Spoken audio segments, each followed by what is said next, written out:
Acho que foi em 2014 que teve aquela crise. Que Brasil, ano sim, ano não. Ano sim, ano não. Ou ultimamente está ano sim. É.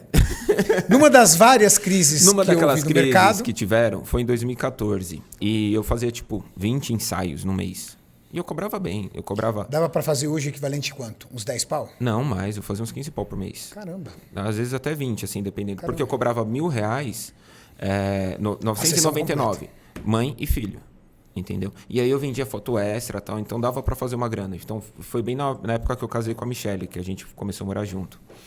E aí, na hora que deu 2014, tipo, eu fiz 20 ensaios. No mês seguinte eu fiz 12, aí no outro mês eu fiz 2. Caramba. Aí no outro mês eu não fiz nenhum. Aí, tipo, Aí bateu a outubro, preocupação. não veio nenhum.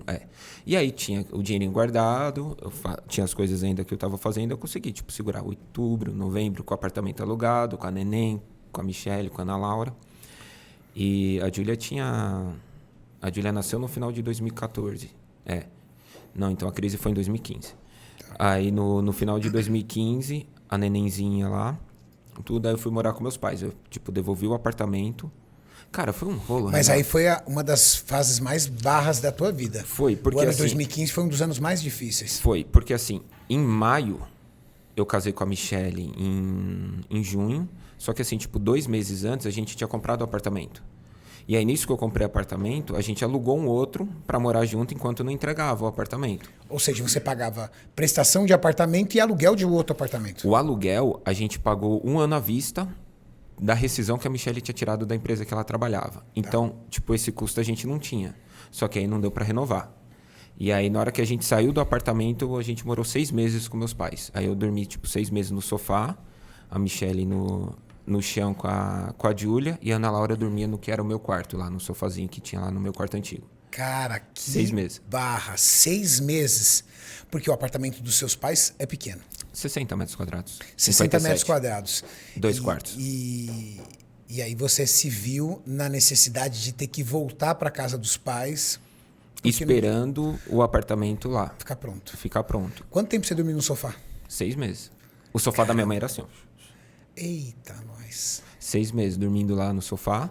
E aí a Michelle dormia no chão. A Júlia sempre foi uma criança muito difícil de dormir. E eu dormia com a Michelle no chão, num colchãozinho de solteiro. Só que a Júlia acordava toda madrugada chorando muito. E para não atrapalhar meus pais, a gente puxava ela pra cama. E aí, com o tempo, eu falei, não, eu vou dormir no sofá e a Júlia dorme aqui no chão com a Michelle. Aí a Júlia dormia com ela, porque deixava ela no cercadinho, ela gritava chorando, acordava chorando toda noite. Aí foram 6 meses assim. Até sair o apartamento? Aí saiu o apartamento, aí meu pai trabalhava durante o dia e à noite a gente ia lá pintar ele. E aí, por exemplo, eu fui para meus pais praticamente em outubro, setembro, mais ou menos. Eu fui para meus pais.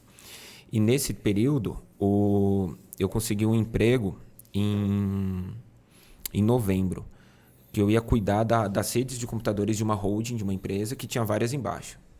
Era um cara que comprou um monte de empresa ferrada, que ele falou, vou arrumar todas essas empresas aí. Você não quer trabalhar comigo? Falei, quero. Era salário 3,5. Falei, nossa, estourei, cara. 3,5. Parcela do apartamento lá era 2 pau. Tem 1.500 para pagar as dívidas. Tá ótimo, tá perfeito. A Michelle tinha saído do trabalho, só estudando. E aí, o primeiro mês pagou de boa. O segundo mês pagou tranquilo. O terceiro mês já o salário já veio pela metade. Aí no quarto mês já não veio o salário. Tá, nós. Aí você foi apertando. E você se apegando a esse valor para os seus compromissos. Que aí eu pagava a parcela do apartamento e ao mesmo tempo o dinheirinho que sobrava eu comprava tipo a tinta. Comprei a tinta lá com meu pai. Vamos lá. Compramos a tinta, pintamos todas as paredes. Pô, juntou o dinheiro, legal. Ó, vamos lá, dá para comprar o piso. Compramos o piso, colocamos o piso lá. Foi indo nisso daí. Contando moeda. Aí... O cara parou de pagar. Parou. Aí entrei na justiça, tudo lá. Nossa, eu tava muito nervoso no dia do processo. Você lembra? Lembro. Tava bem nervoso. Por quê? No dia da audiência. No dia da audiência. Porque na hora que você chega lá pra sala, você vê todo mundo ali com quem você trabalhava, que começaram a usar como testemunha. E você vê que as pessoas não estavam lá porque queriam. Estão coagidas. Sabem quem tá certo, o lado errado da história, entendeu? E aí a gente chegou lá, a gente fez um acordo, pagaram os valores exatos que estava devendo. Falei, tranquilo, só quero sair daqui, não quero ficar aqui de jeito nenhum, só quero o que é meu. Tipo, faltava 4 mil reais lá. Só quero os 4 mil reais e acabou. Que são 2 parcelas do apartamento aí que eu já deixo garantido. E aí, em fevereiro eu mudei e eu ainda não estava com emprego fixo. Eu mudei em fevereiro para lá. Aí já levei todas as coisas. Mudou do jeito que dava. Do jeito que tinha como. Tipo, sem a pia. Depois meu sogro me ajudou, Sem deu pia? a pia. A gente... Os móveis eu consegui pagando, que eu paguei parcelado, eu consegui pagando. Aí a pia, eu não tinha a pia de granito pretinha lá, bonitinha. Aí meu sogro me deu depois, mas antes era aquela de ferro que vem junto. Sei qual é. De alumínio que vem junto, tava apoiada lá em cima do balcão. E aí depois a gente colocou. Mas só de estar no seu canto, imagina a alegria, né? Já, tanto pra mim como pra Michelle, pra gente deixar meus pais, né, assim, tipo... Viverem a vida deles, né? Querendo ou não, era um incômodo pra eles, sabe? A Claro gente que sabe que era um incômodo. A ordem natural das coisas é os filhos se casam e arrumam uma casa. E sai de casa, né? Sai não de fica casa, lá. visitam. Que eu ficava lá, trabalhava lá do computador, voltava, ficava lá no quarto trabalhando. Querendo ou não, é a intimidade deles, né? Não é mais. Não. Por mais que eu tinha saído, tipo, há um ano só... Tudo muda. No momento que eu saí, meu quarto, tirou o quarto, colocou sofá, colocou televisão lá, um monte de coisa, Renato. Parecia que estavam torcendo pra eu ir embora de casa. Não fala isso que eles vão assistir. Tô brincando, mano. E aí você se mudou para apartamento. Aí eu me mudei para apartamento e aí voltei a fazer site. Então cobrava lá R$ 800 para fazer um site, R$ 1.000 para fazer um site.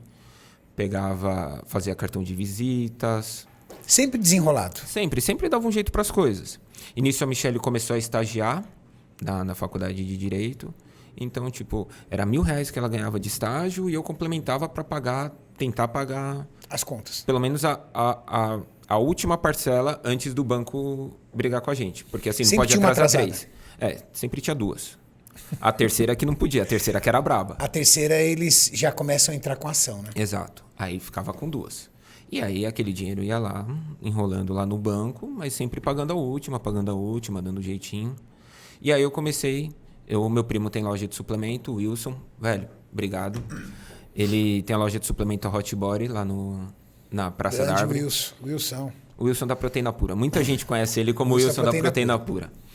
E aí, eu conversando com a minha irmã, falei, pelo amor de Deus, velho, preciso de alguma coisa. Minha irmã que mora nos Estados Unidos. Eu falei pra ela, cara, o Pedro não conhece ninguém. Eu preciso ganhar R$ 2.000, que é o valor da parcela, porque o resto eu consigo desenrolar.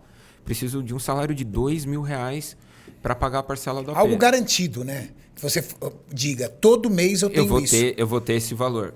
E aí ela falou, não sei o que e tal, vou conversar com o Pedro. Mas, você já conversou com o Wilson? O Wilson falou que precisava de uma pessoa de confiança para trabalhar. Aí eu falei, não, nunca pedi para ele, né? Eu vou chamar ele. Aí eu liguei para ele, ele falou, vem aqui amanhã pra gente conversar. E aí eu fui até lá no dia seguinte.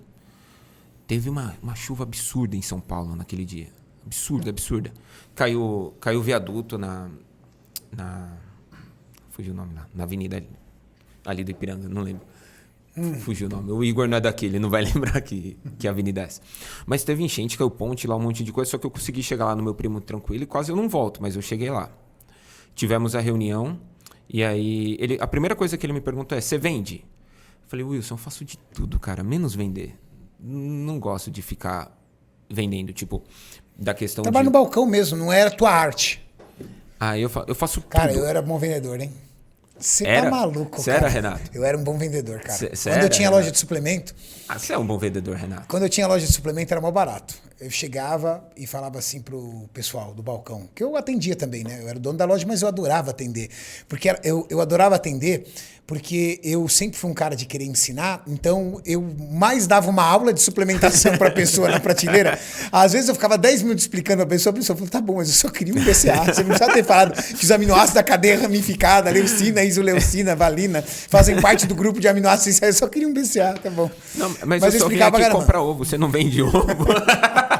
A pessoa sai com o diploma do Renato, sabe assim? E eu adorava vender porque é aquele negócio, isso aí é aquilo lá. Ou você gosta ou você não gosta. É natural o seu. É uma arte. Era natural.